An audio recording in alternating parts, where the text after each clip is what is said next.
History nationalism in Europe. Nationalism in Europe. मैं समझाने नहीं बैठूंगा, आप मेरे पास टाइम में 1 घंटा लेट चल रहा हूं मैं आज। पहला कंसेप्ट है नेशनलिज्म क्या होता है।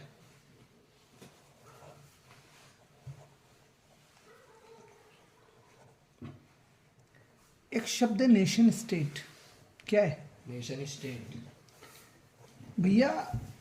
किसी भी देश की बाउंड्री फॉर एग्जांपल इंडिया की बात कर रहे हैं अपन,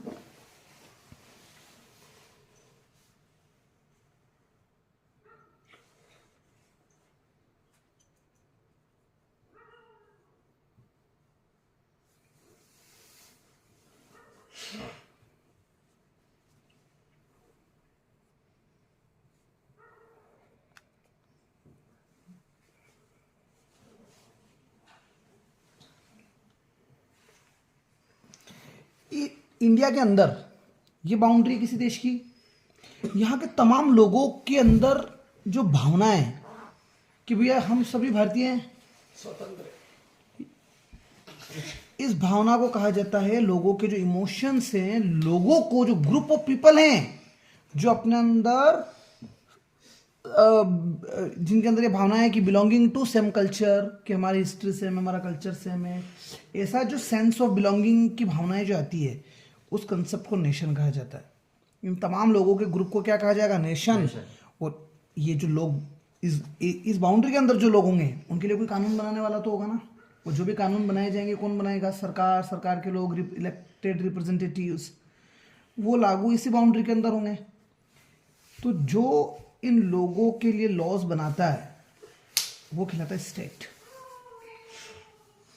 किसी देश के प्रति आपके अंदर जो भावना है, मतलब किसी भी व्यक्ति के अपने देश के प्रति जो भावना होती है, उन भावनाओं को कहा जाता है नेशनलिज्म।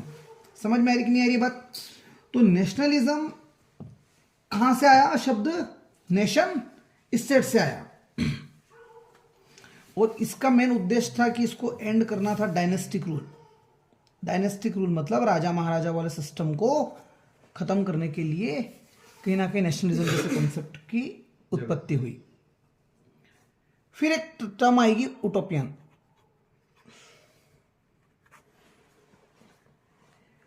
किसी भी सोसाइटी में कोई आइडिया आ जाया, जैसे फॉर एग्जांपल कि जब राजा महाराजाओं का जमाना था तो लोगों ने सोचा कि डेमोक्रेसी आएगी, चुनाव करवाएंगे, फिर सरकारें बनेगी। तब ऐसा लगता था कि ऐसा हो सकता है क्या? ऐसा तो पॉसिबल ही नहीं है। ऐसे आइडियाज को कहा जाता है उटोपियन आइडियाज। ऐसे विजन सोसाइटी के जो एक्चुअली एग्जिस्ट नहीं करते हैं। समझ में आ रही कि नहीं आ रही बात? ऐसे विजन सोसाइटी के जो एक्चुअली एग्जिस्ट नहीं करते पर भविष्य में ऐसी चीजें हो सकती है, इन आइडियाज को कहा जाता है उटोपियन आइडियाज। इसके बाद आता है थर्ड टर्म है एब्सोल्यूटिस्ट। एब्सोल्यूटिस्ट शब्द आता है कि जैसे ऑटोक्रेसी शब्द है, कि ना कि उसे रिलेट करता है एब्सोल्यूट पावर जिसके पास हो सारी। समझ में आई बात? ऐसा सिस्टम मोनार्कियल गवर्नमेंट में होता है। मोनार्कियल गवर्नमेंट क्या हो गई? जहां राजा सब कुछ है। समझ में आई बात? राजा ही सेंट्रलाइज्ड है, सारे नियम कानून का वही लागू कर रहा है, मिलिट्री वगैरह सारी वही गाइड कर रहा है कि मिलिट्री को कहाँ कैसे यूज करना है। समझ में आ रही बात? और जो भी उसके पास पावर है वो अनरिस्ट्रिक्टेड पावर है। पावर कैसी है? पावर कैसी है? अनरिस्ट्रिक्टेड। अनरिस्ट्रिक्टेड मतलब राजा कुछ अपने पावर को बेलगाम यूज कर सकता है। तो एब्सोल्यूटिस्ट शब्द आए तो आप पहला पॉइंट क्या लिख कर आओगे? मोनार्कियल फॉर्म हो। देखिए, जिसको आंसर भी नहीं लिखना आ रहा हो, ज्यादा याद करने में दिक्कत आ रही है, इन पॉइंट्स को पढ़ के जाना। नेशनलिज्म में क्या समझा के आओगे? नेशन और स्टेट, दो टर्म समझा के आना। नेशन मतलब people belonging to same region, same land और सेम कंट्री, जिनकी विचारधारा, जिनका कल्चर, जिनका ट्रेडिशन सेम हो, ऐसा ग्रुप ऑफ पीपल क्या बनाता है? नेशन बनाता है। And the government who is making law for such nation, such people, such government या such elected representative are is known as state. इनका मेन उद्देश्य था डायनेस्टिक रूल को खत्म करना। एब्सोल्यूटिज्म में शब्द क्या लिख दोगे? Monarchial, centralised form of government, centralised militarise मतलब मिलिट्री को अनलिमिटेड यूज कर सकता है, और पावर भी उसकी कैसी होगी, अनरिस्ट्रिक्टेड। एक टर्म आ जाए प्लेबिसाइट। तो प्लेबिसाइट का मतलब ये होता है जब मान लीजिए कि आज कोई कानून लाना है, फॉर एग्जांपल देश को हिंदू राष्ट्र बनाने की बात हो रही है उदाहरण का, तो पहले तो अब भी कोई भी कानून लाना होता है तो क्या होता है, पार्लियामेंट में जाएगा, फिर पार्लियामेंट के लोग उसको पास करेंगे, लोकसभा में पास होगा, राज्यसभा में पास होगा, स्टेट्स मतलब अपने जो राज्य है उनकी भी सहमति लेनी पड़ सकती है। लेकिन मान लो नरेंद्र मोदी ने एक ऐसा ऐप बना दिया, सारे आधार कार्ड लिंक करके इंडियंस को भेज दिया, सभी इंडियंस को, और बोल दिया कि भैया डायरेक्ट पब्लिक वोट करेगी। अब कानून बना दिया उन्होंने कि भैया देश को इस तरह से अपने को लीड करना है, और लोगों ने ही डायरेक्ट वोटिंग कर दी कि यस या नो, नहीं समझ में आई बात, मेजोरिटी हो जाता है कि यस में आ जाता है तो वो डिसीजन ले लिया जाता है, पार्लियामेंट से डिसीजन नहीं लिया, पब्लिक ने डायरेक्ट वोट किया, और जो भी आपका रूलर है उसने वो डिसीजन एक्सेप्ट कर लिया। ऐसी वोटिंग को कहते हैं प्लेबिसाइट। प्लेबिसाइट अपने भारत में जब देश आज़ाद हुए थे तो 552 रियासतें थी, उसमें 3 राज्य भारत के साथ जुड़ना नहीं चाहते थे, एक तो जूनागढ़, हैदराबाद और जम्मू एंड कश्मीर। जूनागढ़, तो जूनागढ़ का गुजरात, तो वो पाकिस्तान का पार्ट बनना चाहता था, वहाँ का रूलर मुस्लिम था, लेकिन वहाँ पर जनसंख्या हिंदू मेजोरिटी में थी। वोटिंग करवाई गई तो उन्होंने कहा हम भारत के साथ रहना चाहते हैं। बात समझ में आ रही कि नहीं आ रही है? तो डायरेक्ट लोगों की वोटिंग से डिसीजन हो गया था कि आपको कहाँ आना है, इंडिया के पास आना है। ऐसा वोटिंग सिस्टम क्या कहलाता है? प्लेबिसाइट। क्या कहलाता है? प्लेबिसाइट। चलिए अब बात आती है फ्रेंच रिवॉल्यूशन की। 9th क्लास में पूरा टॉपिक देख ही लिया होगा फ्रेंच रिवॉल्यूशन। यहां पर एक इसका ओवरव्यू है खाली।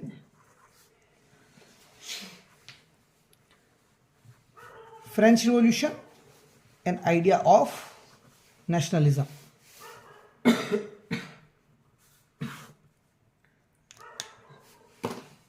सबसे पहली बार नेशनलिज्म का कंसेप्ट जो आया वो आया ही कहां पर? 1789 में जो फ्रांस में रिवॉल्यूशन हुआ था।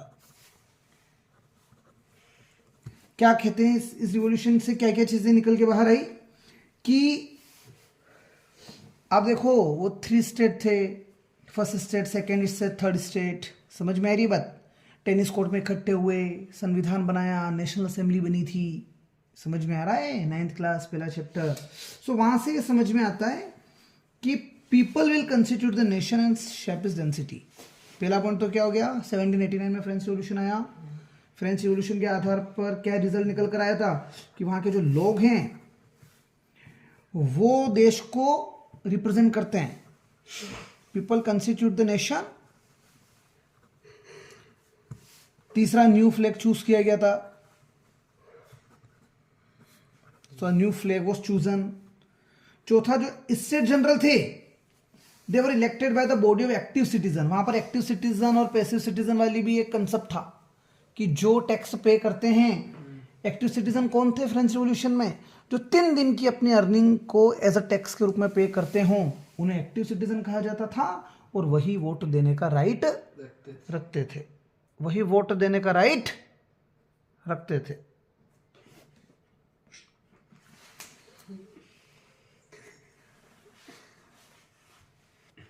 तो नया फ्लैग चूज किया गया। जो भी स्टेट जनरल थे वो क्या थे? वो इलेक्ट किए गए थे। समझ में आई बात? दे वर इलेक्टेड बाय पीपल जब नेशनल असेंबली बनाई गई थी। और ये जो बॉडी बनी थी जहां लोग इलेक्ट होके आ रहे हैं, जैसे कॉन्स्टिट्यूशनल असेंबली होती है, ऐसे वहां पर क्या कहलाई? National assembly. ऐसे वो क्या कहलाई? National assembly. समझ में आ गई बात? सभी लोगों के लिए यूनिफॉर्म लॉज बनाए गए। Uniform laws for all citizens. और अलग अलग टुकड़ों में बटा हुआ है। जैसे मान लीजिए आप नीमच से मंदसौर जा रहे हैं, बीच में कोई टोल लगा हुआ है, वहां पर आपकी गाड़ी को अनलोड किया गया पहले, फिर लोड किया गया। यहाँ पर अपने नीमच में करेंसी कुछ और चल रही है, मंदसौर में करेंसी कुछ और चल रही है। तो इस तरह से एम्पायर्स, अलग अलग एम्पायर में अलग अलग करेंसी चल रही है, अलग अलग यूनिट है मेजरमेंट्स का। सो जब नेशनलिज्म आया तो लोगों ने देश को रिप्रेजेंट किया, नया फ्लैग चूज किया गया, चुनाव करवाए गए, जो भी स्टेट जनरल थे वो इलेक्ट होते थे, और वो इलेक्टेड बॉडी क्या कहलाती थी, सारे लोग ग्रुप क्या कहलाता, नेशनल असेंबली कहलाता था। यूनिफॉर्म लॉज बनाए गए सभी सिटीजन के लिए, यूनिफॉर्म सिस्टम वो वेट एंड मेजर डेवलप किया गया।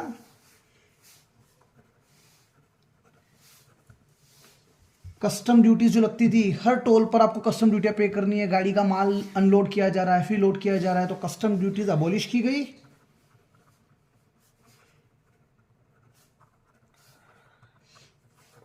एंड फ्रांस में फ्रेंच जो था, फ्रेंच कॉमन लैंग्वेज चूज किया गया सभी के लिए। French language was chosen, common language as common,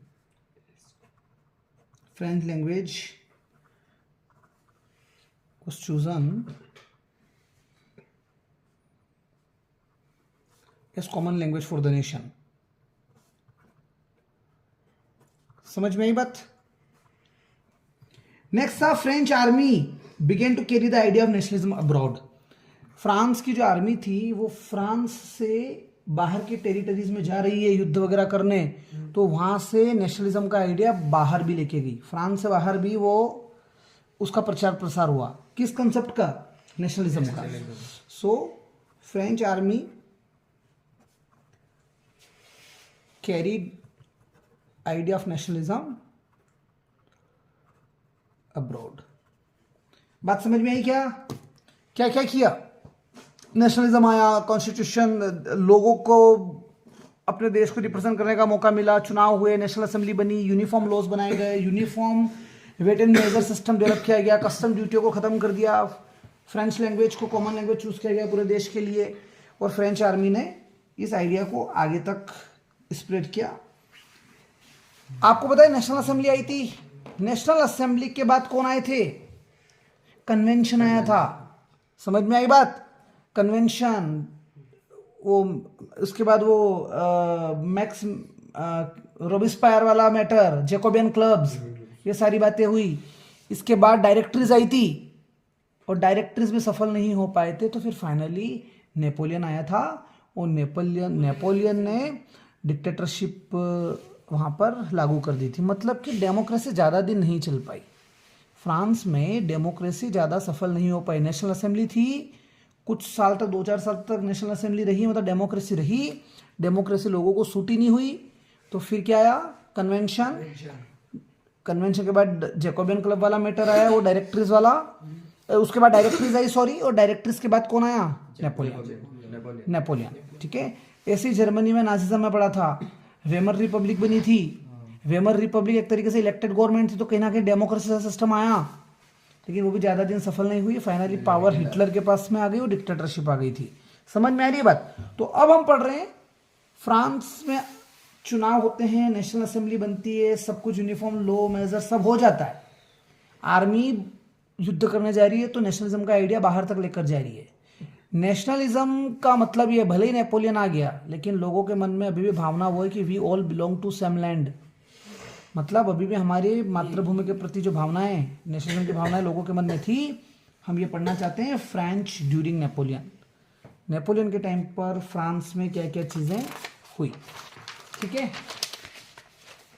तो टॉपिक है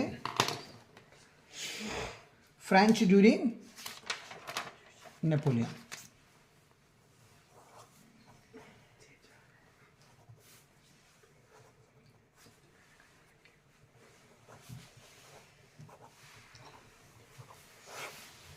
क्या बोलता है? जब नेपोलियन आता है तो वापस से मोनार्कियल सिस्टम आ जाता है। समझ में ये बात? सो नेपोलियन ने क्या किया? डेमोक्रेसी को डिस्ट्रॉय किया। डेमोक्रेसी डिस्ट्रॉयड और मोनार्कियल सिस्टम रिटर्न्ड, या मोनार्की रिटर्न्ड। लेकिन भले मोनार्की आ गई, डिक्टेटरशिप आ गई, लेकिन उसने जो कामकाज करने के तरीके थे उनको और ज़्यादा एफिशिएंट कर दिया, उनको और ज़्यादा बढ़िया कर दिया। कैसे कर दिया? तो उसने एक कानून बनाया जिसका नाम था सिविल कोड। और कब बनाया था? 1804 में, इसलिए सिविल कोड ऑफ 1804 कहा जाता है। इन्हें नेपोलियन कोड भी कहा जाता है या नेपोलियनिक कोड। इसमें पहला पॉइंट लिखेंगे, तमाम टाइप के प्रिविलेजेस, जन्म के आधार पर अगर किसी को कोई प्रिविलेजेस मिल रहे हैं, समझ में आ रही बात कि भैया आप बड़े सक्षम परिवार में पैदा हुए हैं तो आपको टैक्स पे नहीं करना पड़ेगा, इन तमाम तरह के प्रिविलेजेस को क्या किया? खत्म कर दिया। समझ में आ रही है बात? सो पहला पॉइंट है कि all privileges based on birth, पढ़ाओ ना के रोक रहे हो।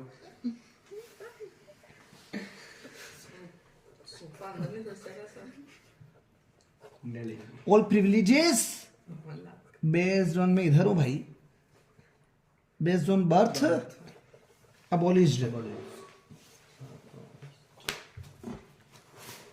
Equality of law established. Second point क्या लिखोगे आप? इक्विलिटी ऑफ लॉ, मतलब कानून की नजर में सब बराबर हैं। Equality of law established and right to property.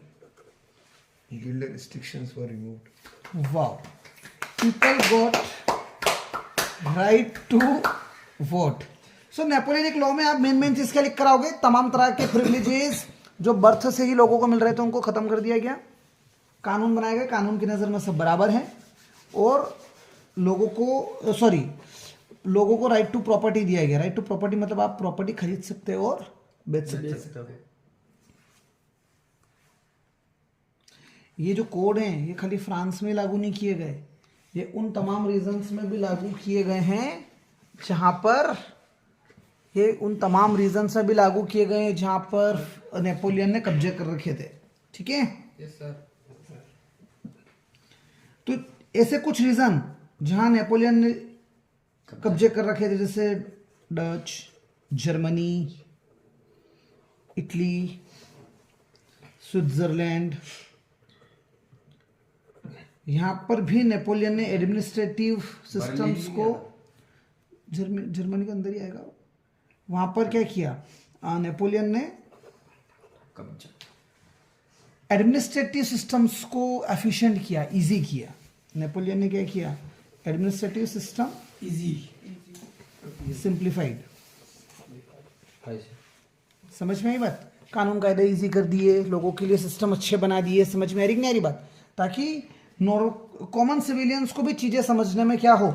आसानी हो कि सरकार काम कैसे कर रही है, लोग काम कैसे कर रहे हैं।